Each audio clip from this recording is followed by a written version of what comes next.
Lock it tightly. Focus was be adjusted well.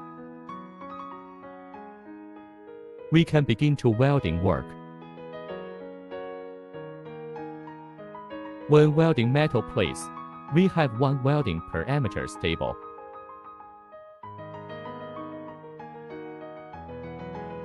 For how much power to use for different thickness plates. That is a general reference. Now test the welding of metal plates.